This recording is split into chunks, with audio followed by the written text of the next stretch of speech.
only did splits in the as yet unborn New Left Party explode out into the open.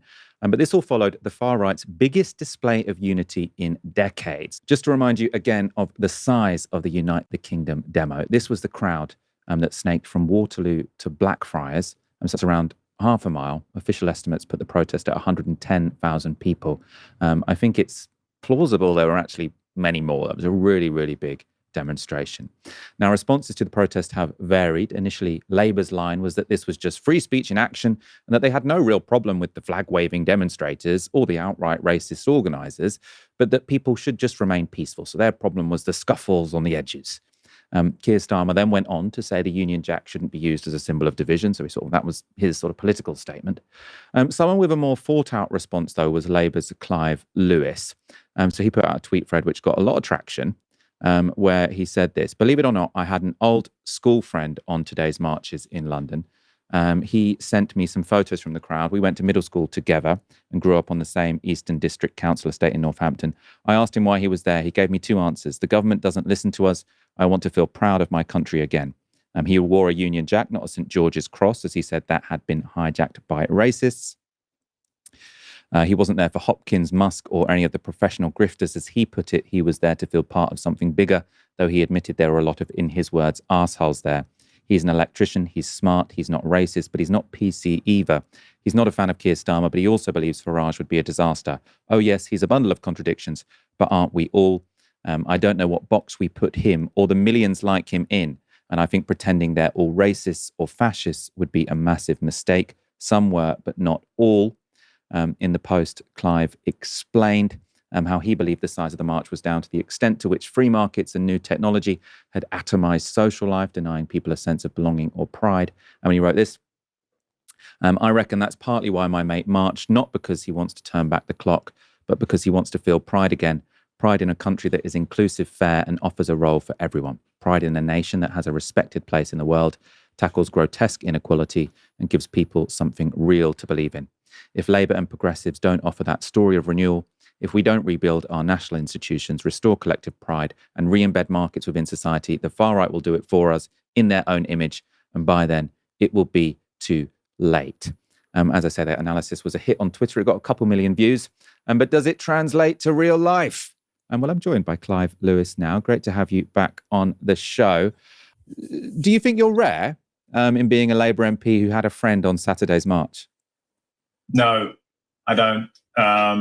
Look, it's whether you had friends on that march. I mean, I was speaking to another socialist the other day, and he was explaining to me how he's constantly dealing with friends and family who are expressing similar views. I think many of your listeners, I mean, obviously, it depends on your background, where you're from. I grew up on a white, predominantly white council estate in Northampton, with black family, but a lot of white family, and it was a predominantly white environment, working class people. It's been hollowed out. Northampton is in parts of Northampton, an extremely poor council estate I come from. Has been, in many ways, many of the people who are still there aren't always in the best of ways. And I think if you have come from that background, if you have friends and family who exist in those circles, in that world, then you'll know that this is it's not something that's any longer on the fringes. The anxious middle, lower middle now are beginning, in some numbers, to engage in this. I think it's partly caused by a complete vacuum of any alternative ideology or sense of place or purpose or vision that's coming, not just from the Labour Party, although you'd like to see that. I think we have to look around the wider kind of what you would call centre-left civil society, trade unions. I think we all have a role and a responsibility in this. I'm not saying that we're responsible for the atomization. I think the post was quite clear. That's the economic system we've created. What started out as economic liberalisation has now gutted and eaten into so much of the institutions that bound and joined us together. I gave examples which you didn't mention there, but I think that's part of the story. I'm having a stab, really, at trying to get my head around what's happening. I was in my office writing a speech for the Robin Cook Memorial speech that I gave the other night, and I was taken aback by the sheer numbers. And when I was looking into the crowd before I knew my friend was there, I was expecting to see the kind of usual suspects, and they were there without doubt, with their banners and stop the boats and so on. But I was looking at the people. I recognized, my constituents. I recognized my neighbors, my friends, people that, they're people that I was like, that doesn't look like. I know there's no look for a racist or no look for, but they were everyday people, and they were there for different reasons. And my friend just kind of really brought that home to me. And I can't get into the minds of every single person, but what I do know is during Brexit, many on the left, not all, but many, made the mistake of saying, well, everyone that votes for Brexit is a racist. That was wrong. We know that was wrong. I know that was wrong. We know that lots of racists supported Brexit, if not all of them. But not all Brexiteers were racist. That's really clear. I wouldn't want to make the same mistake about this. And I think when we look at history, we know that in the 1930s, fascist movements had a core of true believers. But there were millions of other people that went along with them, seeking a sense of purpose, of leadership, of vision, and they were pulled along with it. Those people are up for grabs, I think, at the moment. There's a group of people who are falling in. There's a void, and they're being pulled elsewhere. We have to put them back our way, otherwise we've lost. And so, it was really about how do we begin to get our heads around that. Just in terms of, I suppose, being clear and categorizing what kind of march it was. On Monday's show, when we were talking about it, we were showing some of the speeches given from stage. And you had, I can't remember quite, it was a guy from New Zealand sort of saying all religious expression other than Christianity should be banned in the country. You had this, I think she was a Dutch far-right activist, sort of calling for remigration, which essentially means the deportation of people, even if they're British citizens, if they're from an ethnicity that, the speaker doesn't like, essentially. So is there a danger in normalizing attendance at a march where things like that are being said from the stage, I suppose is what I'm saying. And I suppose a factual question, was your friend aware that those things were being said from the stage? So I think one of the things that we can do is that we can make assumptions about people. Some of us kind of live and breathe politics and have an understanding. One of the things I've been doing with my friend is we've been talking to each other quite a lot and trying to understand where we're coming from. I don't always agree with him, and he doesn't always agree with me, but there is a lot of common ground. And I kind of think that because the way he came back to me is I hadn't spoken to him for quite a while. And he said to me, he came back and he said, we got back in touch. And he said, on my timeline, you're absolutely loathed. You are absolutely loathed on my timeline. And I've heard people saying things about you, which I know are not true because I know you and I have known you and I know who you are, which then made me think, well, maybe everything that I'm reading isn't true either. Now, obviously, that might sound obvious, but it made him question what he was reading on the algorithms that he was being kind of sent down. And he reached out to me and we started to have a conversation. And we have had a conversation. And it's been I've learned things about why he feels the way he does. And he's not representative of everyone on that march, obviously, but a lot of people. And he works on building sites. He tells me what the conversations are, the discussions, what they go. Well, he's kind of set me right on certain things. And I've explained certain things to him about how I think there's a lot of distraction going on. How I think there's a lot of disinformation, a lot of lies, how, lots of different conversations. The bottom line is, he said to me, I didn't know half the speakers on there. I have no interest in half those speakers. I wouldn't recognize them. I'm not interested in listening to Kate Hopkins. He never stayed for the speakers. He went on the march with his mate, waved his flag, marched, met people, talked to people, and then went home. And I saw lots of people do that. So I guess the point is, are we just going to give up trying to engage with people, trying to win people back over, trying to explain to them? Are we just going to stand there and scream at them they're all racist and fascists? Well, we might as well just push them over into that direction. I think there's a fight for millions of people in this country who are decent human beings who have been the victims of 40 years of a neoliberal experiment that has absolutely destroyed vast swathes of our sense of self and place in society. And we need to change that. And at the moment, there doesn't seem to be any of the mainstream political parties, let's say my party, in particular the government, that has any kind of alternative vision other than carrying on as normal, investing. If BlackRock and Palantir and Trump the answer to our problems. I mean, I think we have bigger problems, and I don't think they're the answers because it's wrong. That's part of the problem. So I was just trying to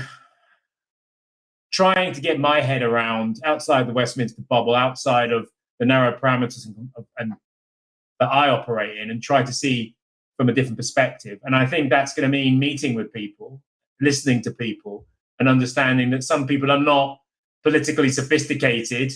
They have their own views of the world, and they know what they want, and they're up for grabs. At the moment, they're heading in the wrong direction. What can we do to bring them back? And I think the first part of that is not to scream and shout at them; it's to listen to them. Now, clearly, there are people in that march that I haven't got any time for. They're open racist, fascists, and an assortment of them. There will be people in that march that I wouldn't want to even bother with. But there are lots of people there, I think, who we have to. And, that was part of what I was trying to say. And I mean, I'm very much in the position that there are lots of people worth fighting for, even if clearly not some of the people who sort of agree with the people on stage. I suppose another critique of your sort of, can I call it an essay? I'm not sure. I suppose a short essay on Twitter is that it's this very classic left response, which is to say people are very angry, but what they're really angry about is what I care about. So obviously the people on the march, there are some out and out racists. There are also some people who think that immigration's been too high, or that they don't like the fact that people are crossing the channel, which I don't think are racist positions necessarily. But your march is to say that all of those concerns, essentially, they are upset about neoliberalism. And is there a, I suppose, an arrogance? I'm not sure, to say that they're really upset about something they don't realize they're upset about. Do you not need it's interesting. We're saying there. I mean, they're not homogenous, and it's complicated. Some people are going to have a mixture of views. My friend has expressed things to me which I'm on, say, for example, on trans issues, which I find quite difficult. And look, I think, I'm constantly telling him why I think the world is as it is. I have an understanding of what I think it is, and he has an understanding of what he has thought today, why the world is as it is, why his life is like it is. He's open to listening. He's open to conversation. He's open to learning. I've learned from him certain assumptions that I've made that are wrong. At the end of the day, what's the point of being a socialist if you don't think ultimately that many of the ills of the world are, inequality, greed, and capitalism?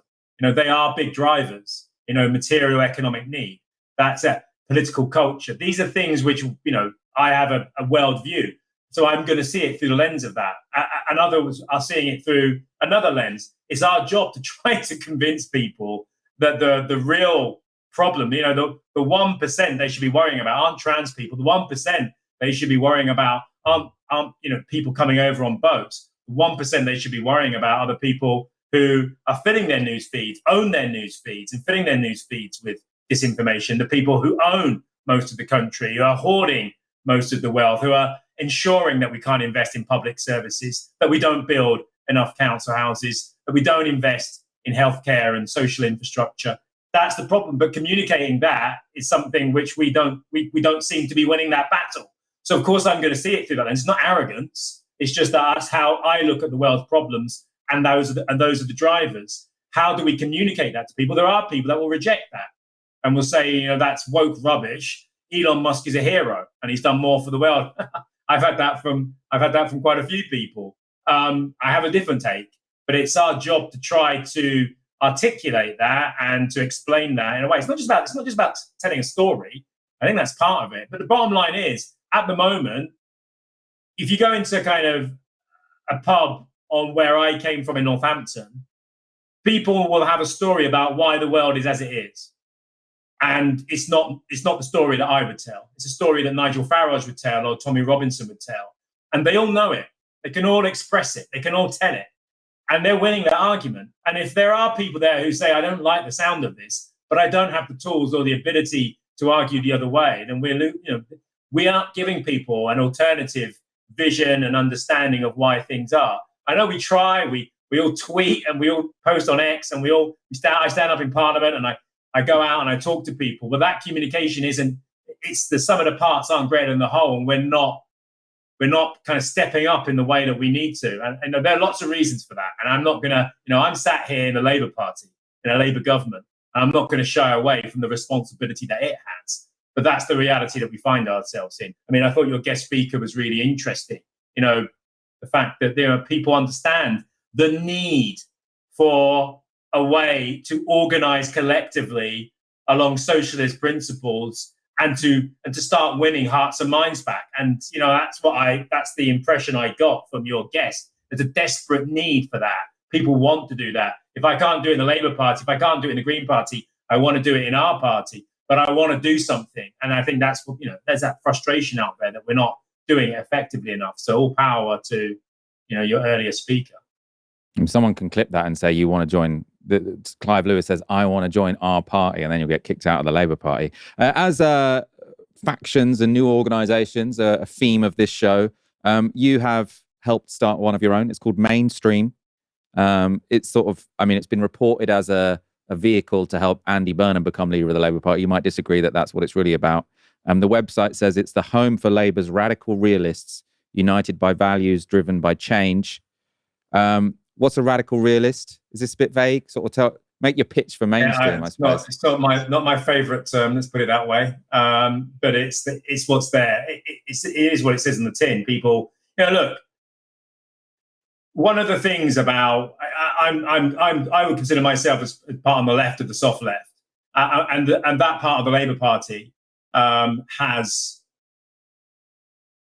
imploded, collapsed. It's lost its form, its shape, compared to where it was under the Tribune Group and others. There are lots of reasons for that. And I would say that for me, serious politics are about sitting in the fulcrum between idealism and pragmatism. At the moment, the party has basically seesawed all the way over to what it calls pragmatism, and lost all of its idealism. And yet you can go completely the other way and go completely idealistic and never win an election, never win democratic power, never able to change things. So where you try, what I think all politicians, whichever political party they're in, there's a balancing act, that fulcrum, to try and find the balance between holding on to your values and the world that you want to build, and the reality of where the electorate is and what you've got to deal in the kind of the countervailing forces that are pushing against you. And that's really difficult. That's grown up sensible politics. That's what I think radical realism is. It's about accepting that the world is complicated, and that the world I have in my head that I would like to create, the utopia, possibly isn't going to happen immediately. I've got to try and navigate and negotiate with reality and find a place where, and it's a hard thing. It's a hard place to inhabit, but it's a serious place. It's where serious politics happens, and that's what I think radical realists are. At the moment, the Labour Party is run by people who I think have seesawed completely one way, and that's problematic. Trump's state